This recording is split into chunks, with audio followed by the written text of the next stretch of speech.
하나님의 말씀. 아마 가장 복 있는 분이 두 분인가 싶기도 합니다. 영을 위한 하나님의 말씀.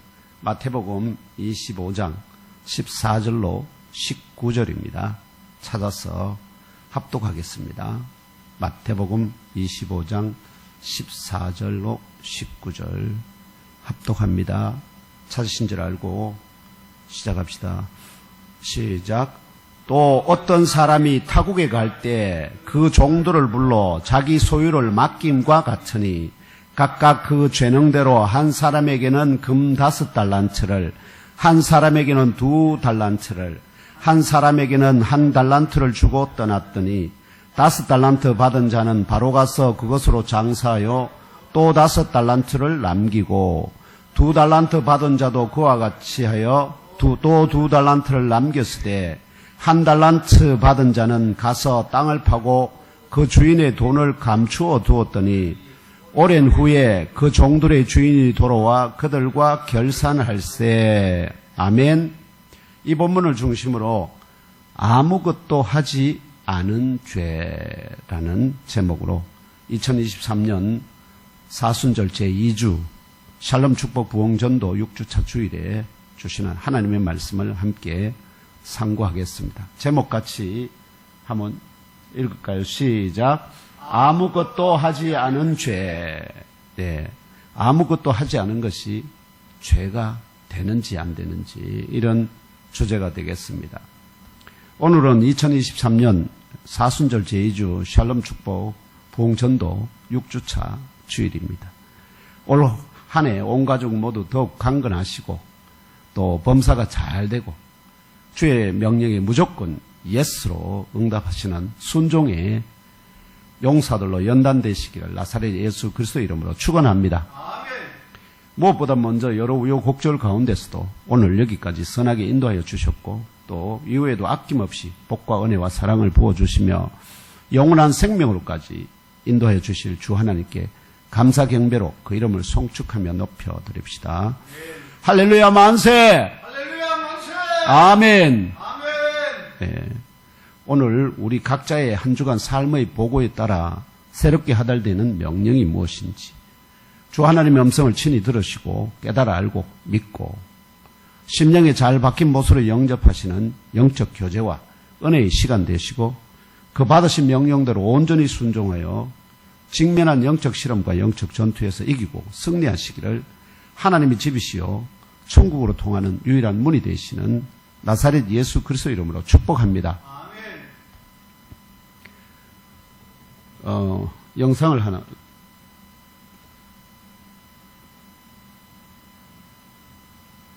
네. 여기 이 표지에 보이는 이 영화의 제목이 뭐냐면은 버스 44라고 되어 있죠. 버스 44 여기 이렇게 버스 44라는 많이 들어본 예화죠. 예화가 아니로 혹시 들어보셨습니까, 장로님? 이게 중국의 다이안 엉 감독이 2001년 발표한 버스 44라는 영화입니다. 실화를 바탕으로 한 11분짜리 단편 영화입니다. 11분짜리니까 뭐 하지 마세요. 누르지 마세요. 왜냐하면 여기에 뭐가 있느냐 하면은 이 다른 건 다 괜찮은데 성폭행 당하는 장면이 있어요. 그래서 그게 보여주는 것이 별로 예배 가운데 유익이 안 되기 때문에 그래서 그것만 표지만 제가 보여드리는 겁니다. 이 영화는 2001년도에 베니스 영화제 심사위원 대상을 수상했고요. 짧은 11분짜리인데도 불구하고 2002년 칸 영화제에서도 상을 받았습니다. 내용은 한적한 시골길을 지금 보이죠. 한적한 시골길을 지금 버스가 달려오고 있습니다. 저 버스가 이 시골길을 여성 버스 운전자가 운전하는 44번 버스가 달리고 있습니다. 잠시 후에 이 2시간 동안 차를 기다리던 한 남자를 태웁니다. 이 사람입니다. 그리고 얼마 후에는 길을 막고 있던 2명의 남자가 버스에 올라탔는데 마치 그들이 아픈 척해서 한 사람, 2사람인데 한 사람은 맞고 한 사람은 아픈 척해서 그래서 보통 잘 안 세운다 아닙니까? 그런데 이 여성 운전사가 보니까 아픈 것 같아서 궁유한 마음이 들어서 문을 열고 어디 아프냐, 그래서 병원이라도 가려고 하느냐 하고 이제 이렇게 하니까, 근데 버스에 올랐는데 칼을 내면서, 이들은 강도였습니다. 20명의 승객들은, 버스가 크게 큰 버스는 아닙니다. 20여 명의 승객들은 저항 한번 못 해보고 강도들에게 가진 돈을 빼앗겼습니다. 그까지면 다행이었는데 문제는 강도 2명은 내리면서 여성 운전자를 끌어내렸습니다. 그러나 겁을 먹은 승객들은 아무도 도와줄 용기를 내지 못한 채 그냥 외면만 하고 있었습니다. 2시간 기다려 버스를 탔던 이 한 남자만 여성 운전자의 폭행을 막기 위해 쫓아가 몸싸움을 했지만 주먹에 맞고 칼에 상처를 입은 채 쓰러지고 맙니다. 그리고 버스 운전자는 성폭행을 당하고 말았습니다. 강도들은 도망갔고요. 여성 운전자는 결국은 추숨추숨해서 버스에 돌아와서 운전대를 다시 잡습니다. 그 사이에 여성 운전자와 승객들은 서로 어색한 시선을 주고받으며 버스 운전자가 승객들을 백미러로 돌아보면서 아쉬운 마음을 표정을 짓습니다. 그러고는 뭔가를 결심한 듯이 44번 버스의 여성 운전자는 자신을 돕기 위해 상처를 입은 남자가 이제 돌아와서 그도 다리를 절면서 돌아와서 버스를 타려고 하니까 버스 타지 말, get off! 타지 말라고 소리칩니다. 이 남자는 황당해가지고 내가 당신을 도와주려고 하지 않았느냐며 항변해 보지만 여성 운전자는 그냥 문을 확 닫아버리고는 창문을 통해서 그 남자의 짐을 그에게 던져주고는 버스는 출발해서 떠나버립니다. 버스에서 쫓겨나 허탈해진 남자는 우연히 지나가는 자동차를 얻어타게 되었고 지나가는 길에 어떤 사고 현장을 목격하게 됩니다. 바로 자신이 탔었던 44번 버스의 추락 현장이었습니다. 중국은 아시다시피 길이 아주 험한 데는 수십 길, 수백 길 낭떠러집니다. 승객과 여성 운전자 모두가 죽은 후였습니다. 여성 운전자가 아무것도 하지 않은 방관자들과 함께 죽음을 선택한 것이 아닐까요? 11분짜리, 정말 11분짜리면 우리 지금 장난으로 영상 만드는 정도거든요. 이 11분짜리 단편 영화지만 많은 것을 생각하게 하는 영화입니다. 결정적인 순간에 당신은 무엇을 했는가? 형제가 어려움을 당할 때 우리는 무엇을 했는가? 결국에는 몸을 사리며 아무것도 하지 않은 것을 지적하는 메시지를 담고 있습니다. 이것이 사람들에게 큰 감동을 주었습니다. 오늘 샬롬 축복 부흥전도 6주차 주일을 맞아 하나님께서 예몬교회 지체들을 위하여 주신 이 비유의 말씀에서도 나사렛 예수께서 타국으로 가는 주인으로부터 각각 그 재능대로 일정 분량의 주인의 소유를 관리하도록 부여받은 종들 가운데 한 종이 땅을 파고 그 주인의 돈을 감추어 두고는 아무것도 하지 않고 설렁설렁 지내다가 오랜 후에 그 종들의 주인이 돌아와 그들과 결산할 때 어떤 일이 일어날지를 예언하십니다. 그렇다면 관리하도록 부여받은 주인의 돈을 이용하여 이윤을 상대적으로 많이 혹은 적게 남긴 종들이 어떤 평가와 대우를 받을까요? 또한 주인의 돈을 땅을 파고 감춰두고는 아무것도 하지 않은 이 종은 어떤 평가와 대우를 받을까요? 특별히 이 비유 속에 등장하는 멀리 타국으로 가는 주인과 남겨진 종들은 누구를 가리킬까요? 또한 종들이 관리하도록 부여받은 주인의 돈은 얼마 정도의 가치이며 구체적으로 무엇을 가리킬까요? 또한 주인의 돈을 땅을 파고 감춰두고는 아무것도 하지 않는다는 말은 어떤 의미일까요? 이러한 의문들에 대하여 세 가지 대지로 나누어 상고해보고자 합니다. 첫째 대지는 이 비유에서 멀리 타국으로 가는 주인과 남겨진 종들은 누구를 가리키는가 하는 것입니다. 둘째 대지는 각 종들이 관리하도록 부여받은 주인의 돈은 얼마 정도의 가치이며 각 종들은 어떠한 평가와 대우를 받게 되는가 하는 것입니다. 결산할 때입니다. 중간 평가가 아닙니다. 결산할 때의 평가입니다. 마지막으로 셋째 대지는 주인의 돈을 땅을 파고 감춰두고는 아무것도 하지 않는다는 말은 어떠한 의미인가 하는 것입니다. 이러한 세 가지 대지를 상고하는 가운데 2023년 한 해 동안에 또한 총회를 통해 주 하나님이 주도하시는 샬롬 축복 부흥전도 초청 6주차에 저와 형제 자매 여러분이 선을 행하고 작정한 베스트들을 예먼교회로 초청하는 과정에서 직면할 영적 시험과 영적 전투에서 이기고 승리할 길과 지혜를 얻으시기를 축원합니다. 첫째 대지는 이 비유에서 멀리 타국으로 가는 주인과 남겨진 종들은 누구를 가리키는가 하는 것입니다. 짐작하시겠지만 나사렛 예수께서 첫 번째 우선 이해하실 것은 뭐냐면은 나사렛 예수께서 이 비유를 말씀하실 때는 때가 언제냐 하는 것이 정말 중요합니다. 때가 언제냐. 이 비유를 말씀하실 때는 어린 양을 잡아 피를 흘리는 대속의 명절 유월절을 이틀 앞둔, 아시죠? 이틀 뒤에 잡히는 날입니다. 이틀 전에 지금 제자들에게 이 말씀을, 이 비유를 말씀하고 있습니다. 비유가 24장, 25장에 많은 비유들이 등장합니다. 그것들이 전부 다 하나의 맥을 이루고 있습니다.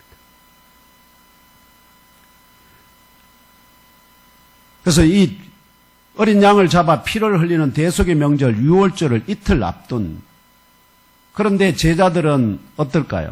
제자들과 무리들은 혼인잔치의 그 신랑과 같은 나사렛 예수를 잃어버리고 흩어져 버릴 영적 위기의 때를 전혀 인식하지 못하고 있습니다.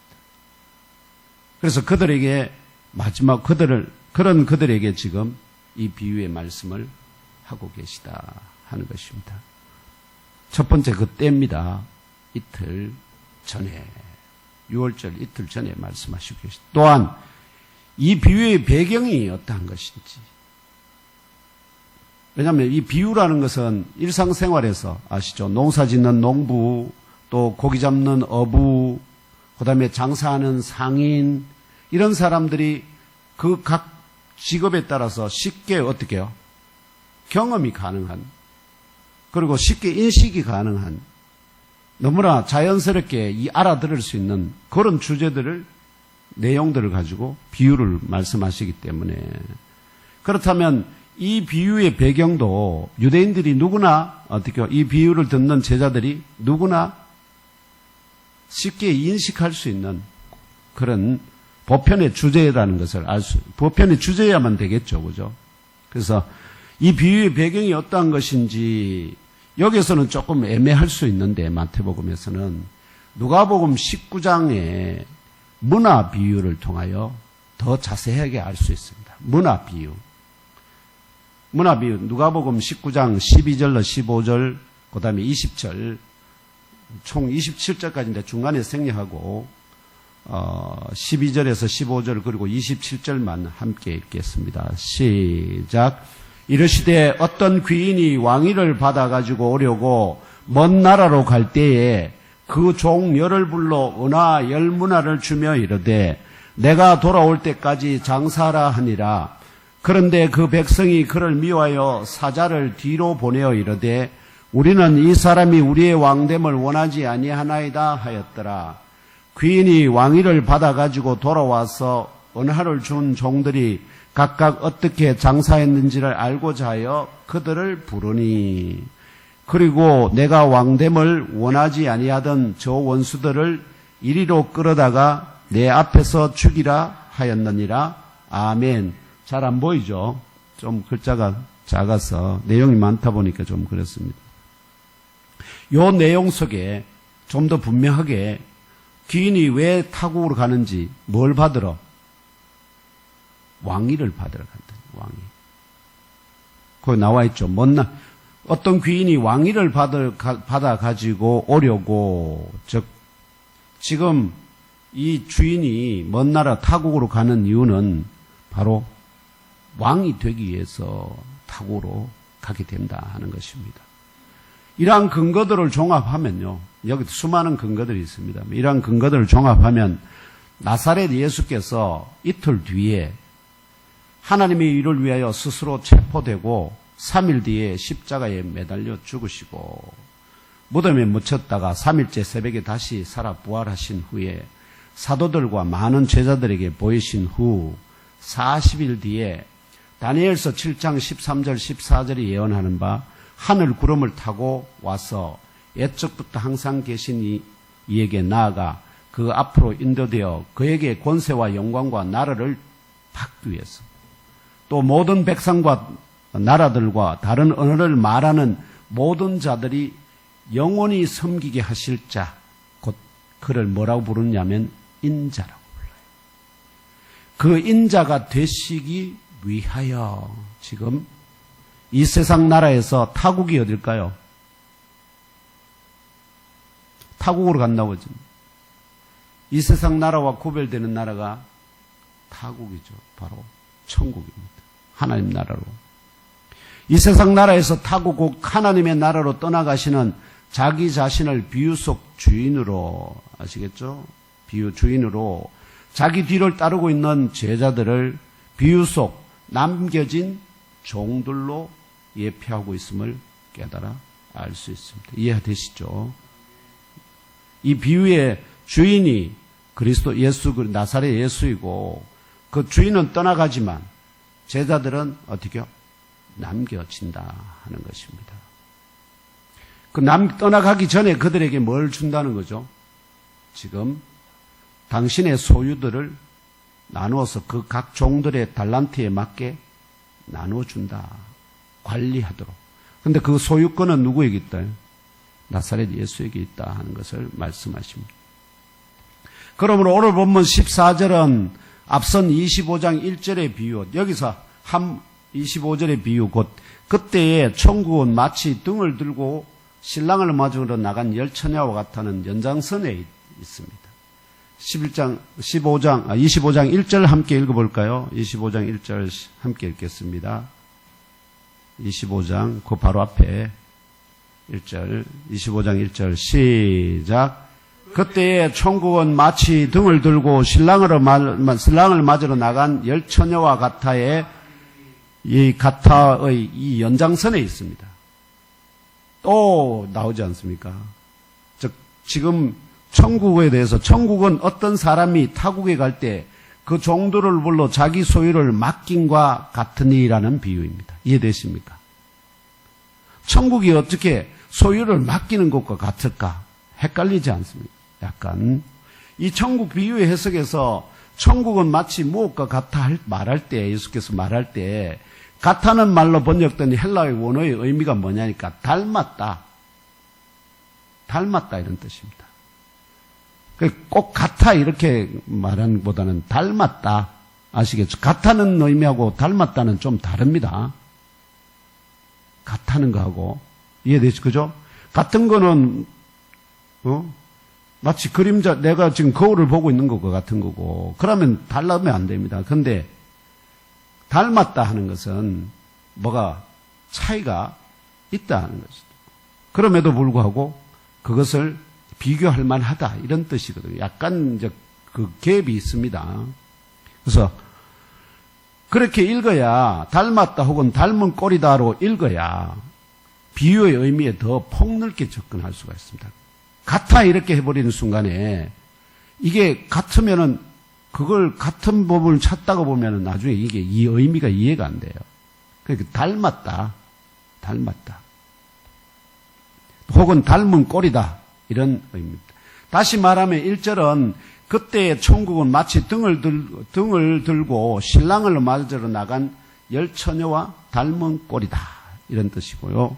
14절은 천국은 어떤 사람이 타국에 갈 때 그 종들을 불러 자기 소유를 맡기는 것에 닮은 꼴이다로 읽으면 천국의 주인이자 영원한 왕과 심판주로 지금 이제 떠나서 어떻게요?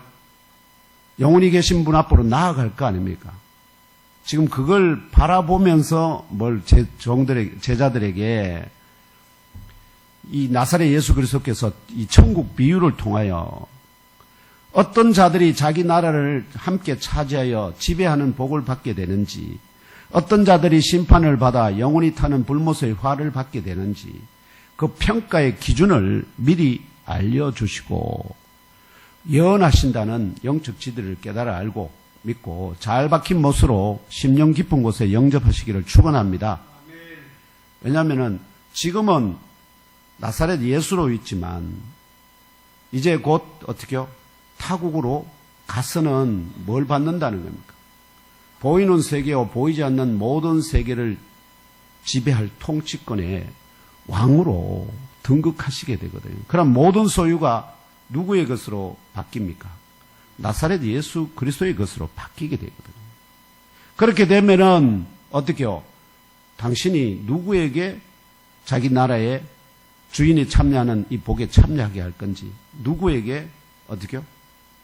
화를 내릴 건지, 이걸 판단할 기준을 당신이 결정한단 말이에요. 그러니까 미리 그 기준을 어떻게 해요? 제자들에게 지금 예언하는 겁니다. 알려주고 계시하는 것입니다.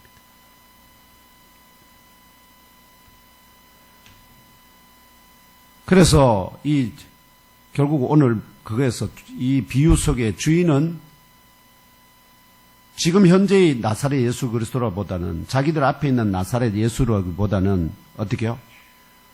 떠나가서 왕위를 받은 인자된 나사렛 예수 그리스도를 의미한다는 걸, 요거 구별이 차이를 약간 이해하셔야 됩니다.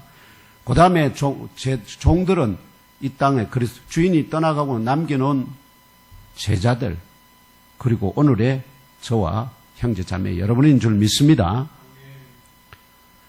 이어지는 둘째 대지는 각 종들이 관리하도록 부여받은 주인의 돈은 얼마 정도의 가치며 각 종들은 어떠한 평가와 대우를 받게 되는가 하는 것입니다. 오늘 본문의 비유에서 자기의 뒤따르는 종들을 현지에 남겨두고 자신은 멀리 타국으로 떠나가게 된 주인은 자신이 소유하고 있는 것들을 정리합니다. 그래서 각 종들의 능력에 따라 합당한 분량의 자기 소유를 관리하도록 맡겨주고 곧 떠납니다. 그래서 곧 떠난다는 말은 표현이 아주 정확하게 나와 있어요. 그러니까 이틀 뒤에 그들을 떠나야 하기 때문에.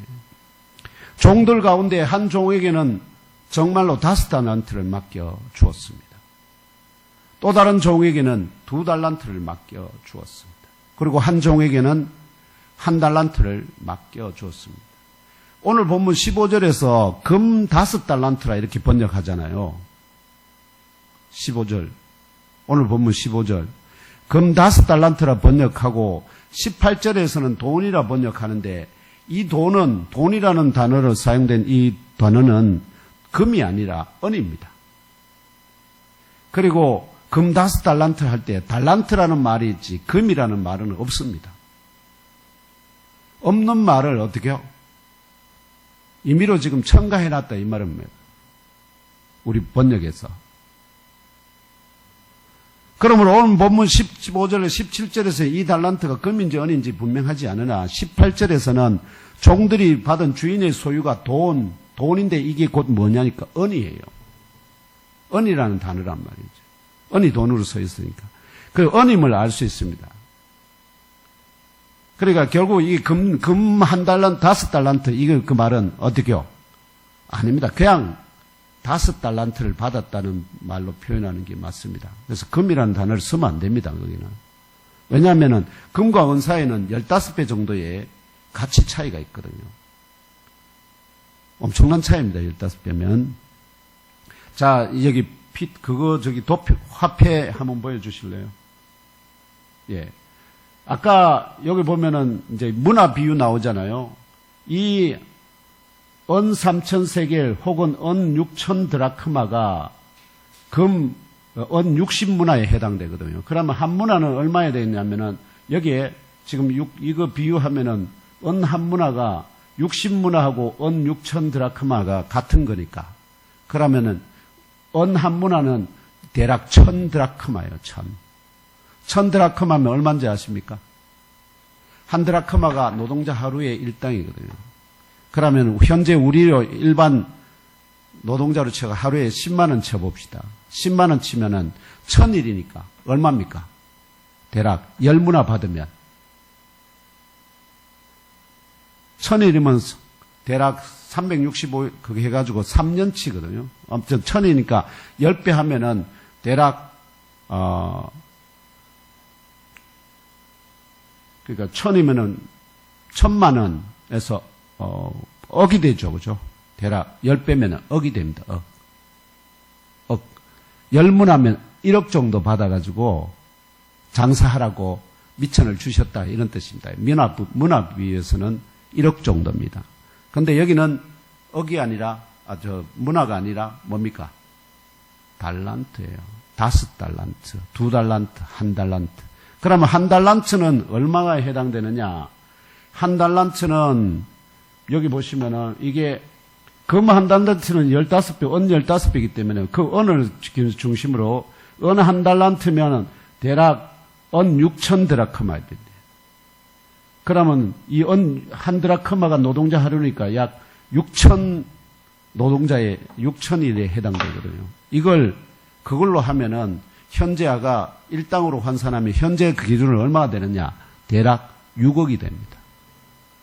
한 문화는 10문화는 1억 정도 되고 한 달란트가 어느 한 달란트가 약 6억에 해당된단 말이에요. 그러면은 5달란트 받은 사람은 얼마의 미천을 받았다는 겁니까? 대략 30억. 그럼 은 2달란트 받은 사람은 대략 12억. 은 1달란트 받은 사람은 6억 정도. 엄청난 가치입니다. 지금으로 쳐도. 그렇기 때문에 일반적으로 아시죠?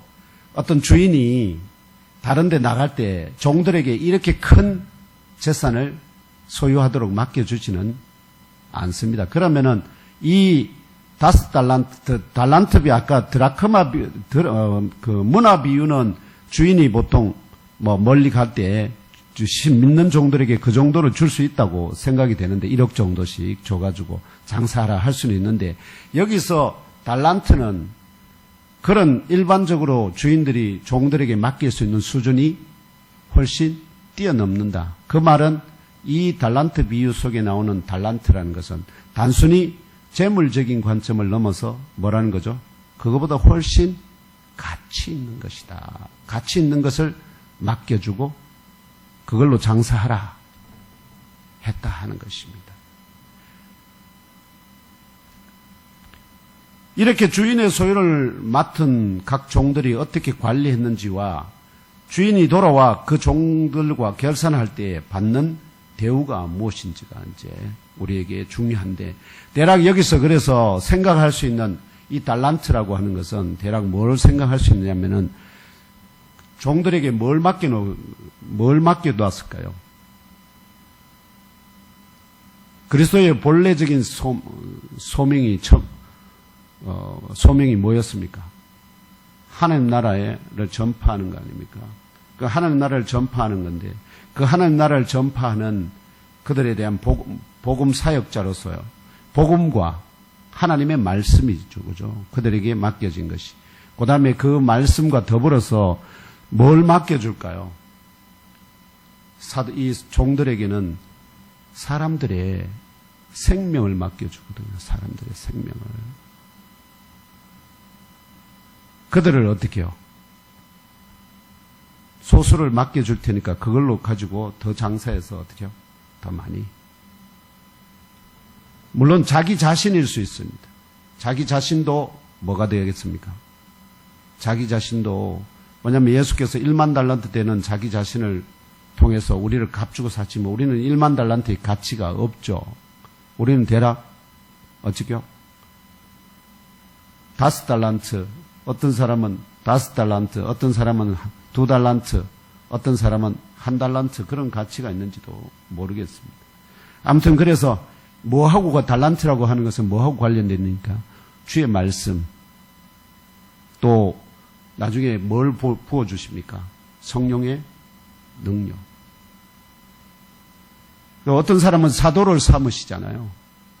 사도에게는 왜 그들을 사도로 삼을까요? 다른 사람들은 제자를 12사도만 삼아요. 결국 그들의 뭐가 차이가 난다는 거죠. 여기 보면 그들이 받은 달란트가, 타고난 달란트가 다르다 하는 것을 알 수 있습니다. 그래서 그와 같은 영적인 뭘로요? 영적인 그런 소유를 생각하시면 되겠습니다.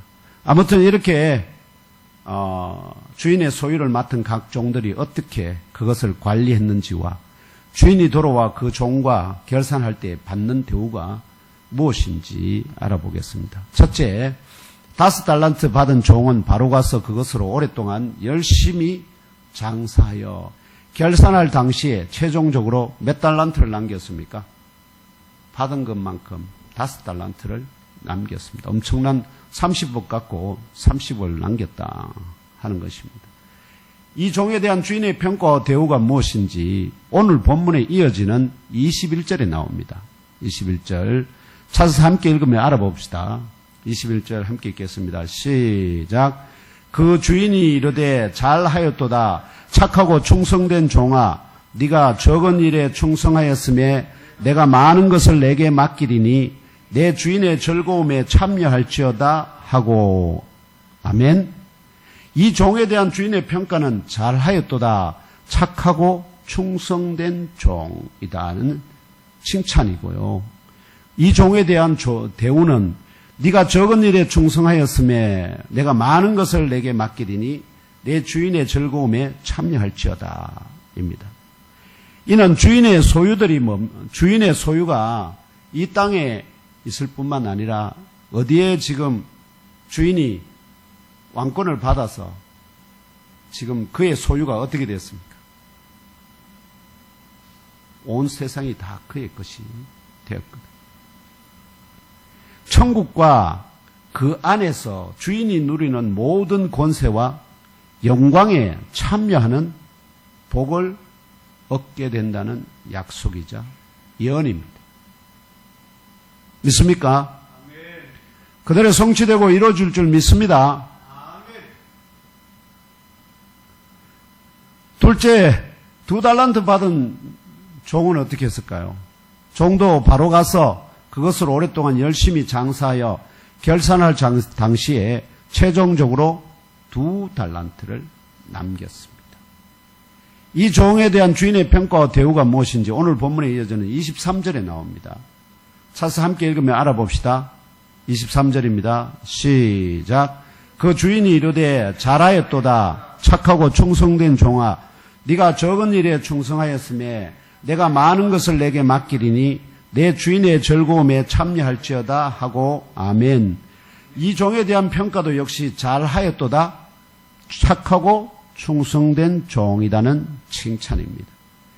이 2달란트 남긴 종에 대한 대우는 5달란트 남긴 종에 대한 대우와 동일합니다. 그런데 문화 비유에서는 조금 다릅니다. 왜냐니까 전부 다 10문화씩 줬는데 한 종은 10문화를 남겼고 한 종은 5문화를 남겼고 한 종은 그냥 10문화 그대로 내어놓은 갖고 나온 종들이 있거든.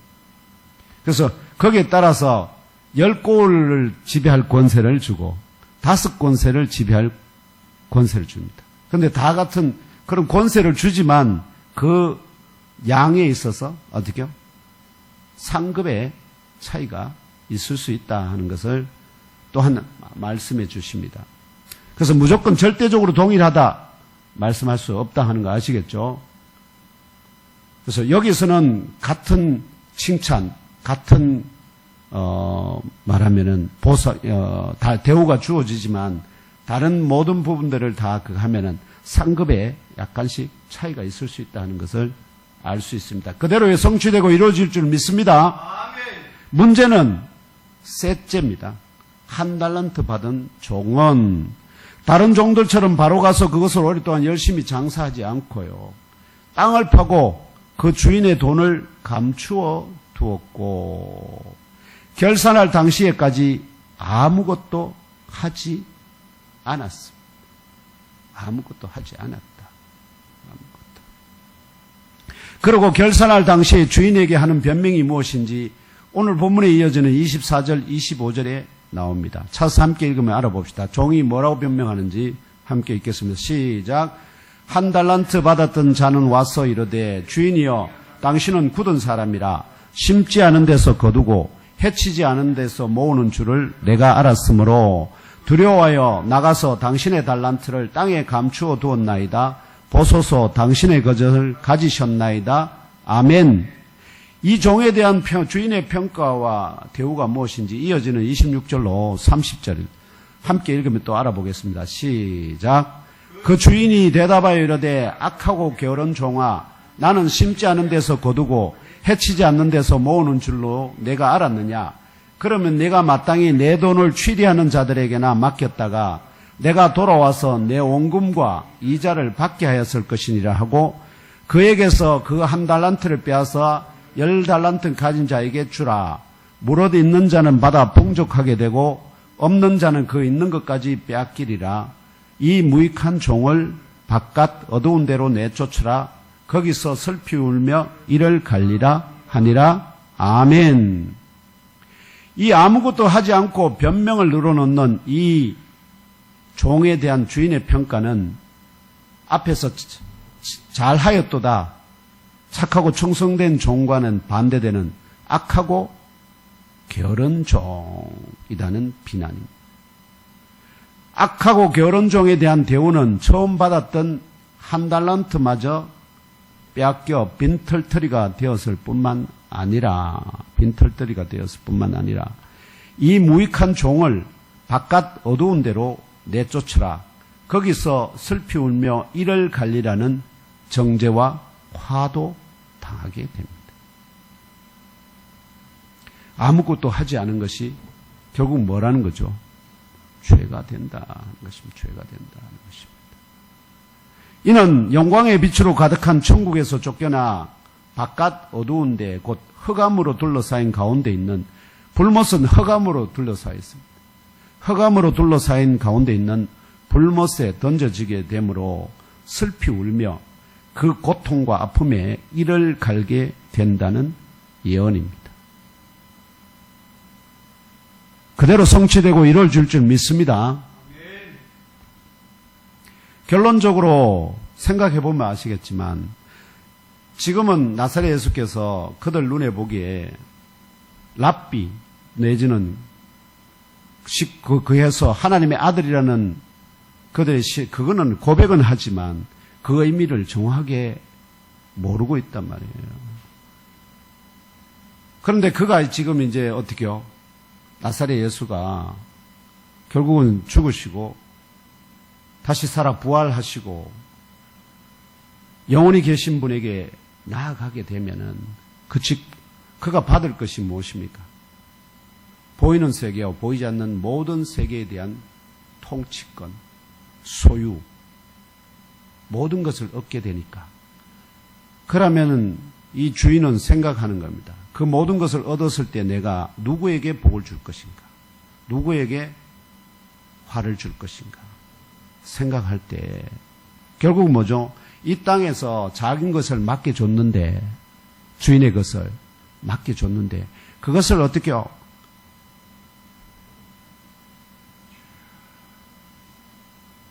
자기의 것인 것처럼, 자기의 것인 것처럼 사랑하고 돌보고 아끼고 섬기는 것에 달려 있습니다.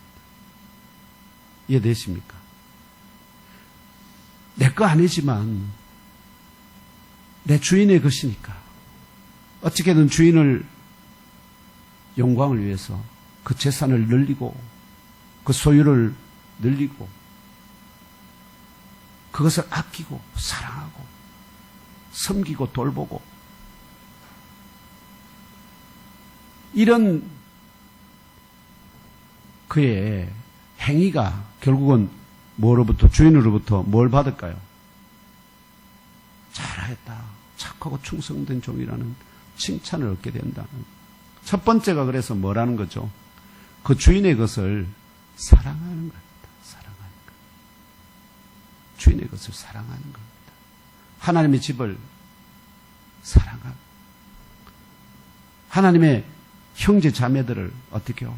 사랑하고 이게 전부 다 하나님의 것 아닙니까? 자기 자신이 또 하나님 것 아닙니까? 그럼 자기 자신을 어떻게 여겨야 될까요? 사랑하고 아끼고 소중하게 여겨야 된다. 더러운데 함부로 몸을 굴리고 던지면 안 된다 하는 겁니다. 왜냐하면 내게 아니고 누구 거기 때문에. 내 주인의 것이기 때문에 그 주인이 소유된 나를 아끼고 사랑하듯이 나뿐만 아니라는 거죠. 내 이웃에 내 주변에 있는 모든 형제들이 다 누구 것입니까? 믿지 않는 자들은 누구 것입니까? 다 하나님의 것입니다. 다.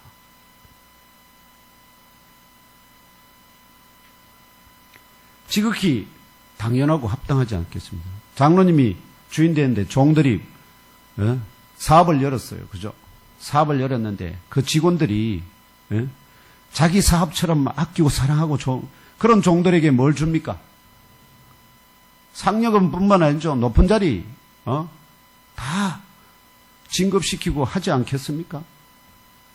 그럼 예수께서도 인자이신 예수께서 그렇게 하는 것이 너무나 지극히 당연하고 합당하죠. 여기에 대해서 왜 그래 말 안 듣는다고 지옥 보내고 그러냐고 하는 사람 그게 아닙니다.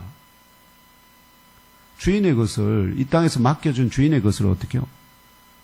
아끼고 그걸 알아야 돼.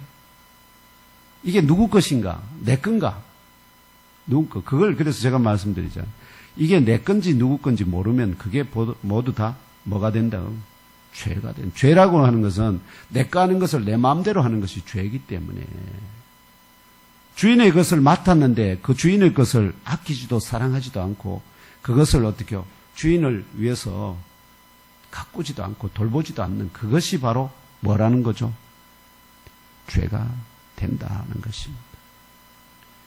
그래서 주인의 소유를 자기 것처럼 아끼고 사랑하고 돌보고 섬기는 종을 칭찬하고 우대하는 것, 그렇지 아니하고 주인의 것을 자기 것처럼 허비하고 낭비하고 소중히 여기지 아니하고 돌보고 섬기지 아니하는 종을 징계하고 쫓아내는 것이 당연하다.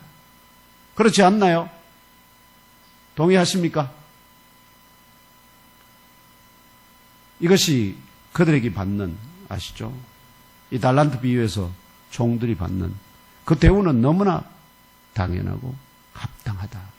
뿐만 아니라 그들에게 이 땅에서 작은 것에 충성하였기 때문에 당신의 영원한 나라에서는 어떻게 해요? 고관 대작으로 삼으시겠다는 거 아닙니까? 예루살렘 성에 뭐로? 기초석으로 그 예루살렘 성을 출입하여 12문으로 삼겠다. 벽돌 하나, 그 성을 이루고 있는 벽돌 하나가 아니라 아시죠? 중추적인 사명을 맡기겠다. 상징입니다. 우리는 어떤 상급을 기대하십니까? 벽돌 하나로만 만족하십니까? 아니면 그분 앞에서 정말 착하고 충성된 종이란 칭찬 듣기를 원하십니까? 저는 정말 간절히 바라고 원합니다. 잘하였도다. 착하고 충성된 종이라는 칭찬 얻기를 정말 간절히 바라고 사모합니다. 아멘. 여러분은 어떻습니까? 마지막 셋째 대지는 주인의 돈을 땅에 파고 감추어 두고는 아무것도 하지 않았다는 말은 구체적으로 어떤 의미인가 하는 것입니다. 많은 분들이 막 보고만 전하면 안 되는 것처럼 이렇게 생각하시는데 그리스도께서 말씀하시는 가르치는 바는 이것보다 훨씬 더 깊습니다. 이 물음에 대한 분명한 응답이 오늘 본문에 이어지는 34절에서 46절에 게시되어 있습니다. 36절에서 46절, 34절에서 36절. 먼저 천국을 상속받을 복을 얻는 자들은 무엇을 한 자들인지 34절에서 40절을 한 목소리를 함께 읽으며 알아보겠습니다. 하나님께 복받은 자들이 하는 일입니다. 시작. 그때에 임금이 그 오른편에 있는 자들에게 이르시되 내 아버지께 복받은 자들이여 나와 창세로부터 너희를 위하여 예비된 나라를 상속받으라. 내가 줄일 때에 너희가 먹을 것을 주었고 목마를 때에 마시게 하였고 나그네 되었을 때에 영접하였고 헐벗을 때에 옷을 입혔고 병들었을 때에 돌보았고 옥에 갇혔을 때에 와서 보았느니라. 이에 의인들이 대답하여 이르되 주여 우리가 어느 때에 주께서 줄이신 것을 보고 음식을 대접하였으며 목마르신 것을 보고 마시게 하였나이까? 어느 때에 나그네 되신 것을 보고 영접하였으며 헐벗으신 것을 보고 옷 입혔나이까? 어느 때에 병드신 것이나 옥에 갇히신 것을 보고 가서 배웠나이까? 하리니 임금이 대답하여 이르시되 내가 진실로 너희에게 이르노니 너희가 여기 내 형제 중에 지극히 작은 자 하나에게 한 것이 곧 내게 한 것이니라 하시고 아멘. 이게 그리스도께서 말씀하시는 의미입니다. 아무것도 하지 않은 것, 이걸 하지 않은 것이 뭐 한다는 거죠? 다음으로 예비된 영원한 불못에 들어갈 자들이 아무것도 하지 않은 것이 무엇인지 41절로 46절을 또 함께 읽으며 알아보겠습니다. 시작. 또 왼편에 있는 자들에게 이르시되 저주를 받은 자들아 나를 떠나 마귀와 그 사자들을 위하여 예비된 영원한 불에 들어가라. 내가 줄일 때에 너희가 먹을 것을 주지 아니하였고 목마를 때에 마시게 하지 아니하였고 나그네 되었을 때에 영접하지 아니하였고 헐벗었을 때에 옷 입히지 아니하였고 병들었을 때와 옥에 갇혔을 때에 돌보지 아니하였느니라 하시니 그들도 대답하여 이르되 주여 우리가 어느 때에 주께서 줄이신 것이나 목마르신 것이나 나그네 되신 것이나 헐벗으신 것이나 병드신 것이나 옥에 갇힌 것을 보시고 동양하지 아니하더이까? 이에 임금이 대답하여 이르되 내가 진실로 너희에게 이르노니 이 지극히 작은 자 하나에게 하지 아니한 것이 곧 내게 하지 아니한 것이니라 하시리니 그들은 영벌에 의인들은 영생에 들어가리라 하시니라. 아멘. 그렇습니다. 결과적으로 우리가 여기에서 우리 주 나사렛 예수 그리스도의 형제된 자들 중에 특별히 교회를 통해서 하나님께서는 그 형제들을 뭘로, 자매들을 뭘로 삼으시죠? 자기의 몸의 지체로 삼으시잖아요. 그럼 형제에게 안 한 것이 뭐가 누구에게 안 한 것이 된다는 거죠? 그리스도에게 안 한 것이 된다는 것입니다.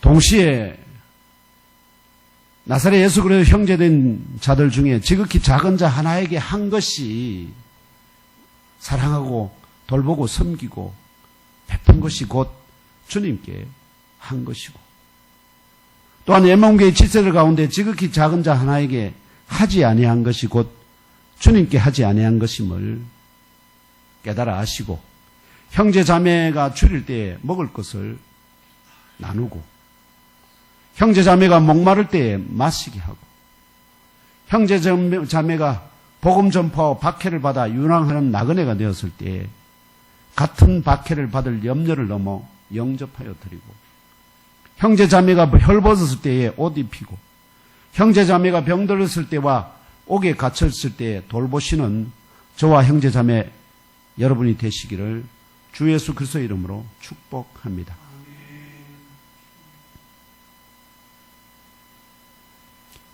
이와 더불었어요. 에스겔서 3장 17절에서 21절에 주께서 여호와 하나님께서 에스겔에게 말씀하셨습니다. 인자야, 내가 너를 이스라엘 족속의 파수꾼으로 세웠으니 너는 내 입의 말을 듣고 나를 대신하여 그들을 깨우치라 명령합니다. 그래서 가령 내가 의인에게 말하기를, 하나님께서 의인에게 말합니다. 너는 꼭 죽으리라 할 때에 너는 꼭 죽으리라. 저에게 하신 말씀이죠. 너 그래 살면 반드시 죽는다 말씀. 너는 꼭 죽으리라. 반드시 죽으리라 이렇게 말씀하죠. 그렇게 말할 때에 네가 깨우치지 아니하거나 말로 악인에게 일러서 그의 악한 길을 떠나 생명을 구원하게 하지 아니하면, 그렇게 하나님이 에스겔에게 너 그래 살면 저 친구 보고 말해라. 너 그래 살면 반드시 죽는다 하고 말하게 하시는데, 내가 그에게 어떻게 그걸 전파해서 그로 하여금 그 길에서 돌이키게 하지 아니하면 그 사람은 그 자기의 죄로 죽지만 그 사람의 죽음에 대한 대가를, 생명의 대가를 또 누구에게서 받겠다는 겁니까? 에스겔에게서 받겠다는 겁니다. 그 책임을, 왜냐하면 말씀을 받은 자들이 그것을 어떻게 하라는 거죠? 반드시 나누라. 그러면 이게 뭐가 될까요? 마치 이게 달란트와 같은 거죠. 이 달란트를 받았으면 받은 달란트를 어떻게 해요? 가지고 장사해서 또 다른 달란트를 남기라. 그래서 그를 구원해내라. 그러면 그가 또한 달란트가 되는 거예요. 또 다른 달란트, 그 달란트가 또 다른 달란트를 낳게 되는.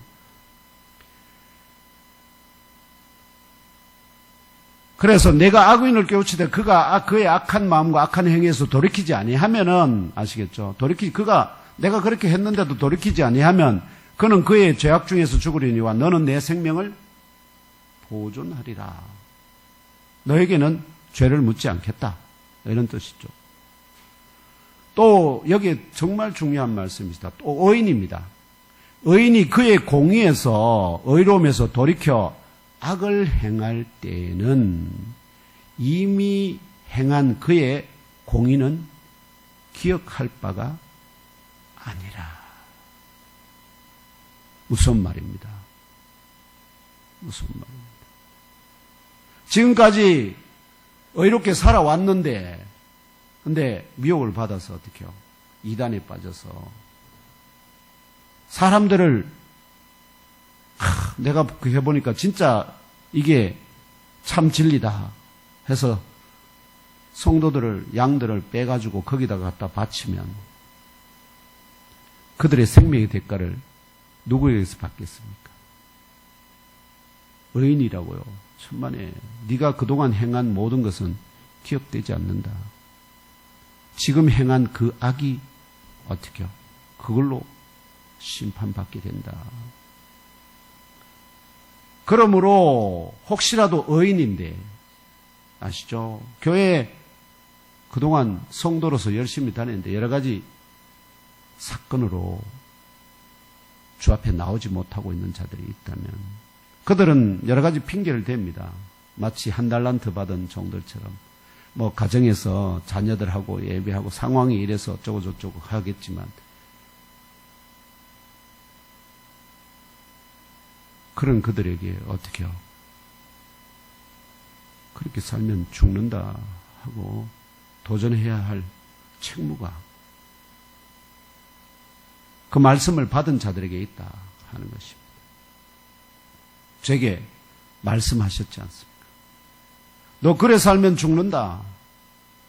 내게만 말씀하신 게 아니라 누구에게요?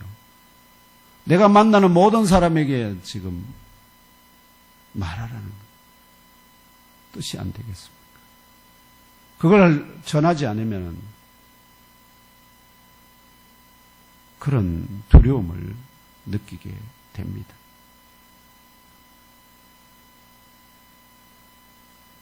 그걸 깨우치지 않으면 그는 그의 죄 중에서 죽으려니와 그 의인이라도 그는 그의 죄 중에서 죽으려니와 그는 그의 핏값은 내가 내 손에서 찾으리라 말씀하시고요. 그러나 내가 그 의인을 깨우쳐 범죄하게 하지 아니하게 하므로 그가 범죄하지 아니하면 정령 살리니 이는 깨우침을 받으며 너도 내 영혼을 보존하리라.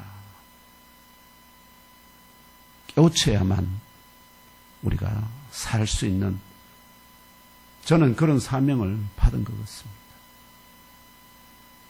그래서 때를 얻든지 못 얻든지 항상 깨우치고 나누고 전파하는 그런 종이 되어야 한다는 그런 사명을 다시 확인하는 말씀이 되었습니다. 여러분들은 어떻습니까?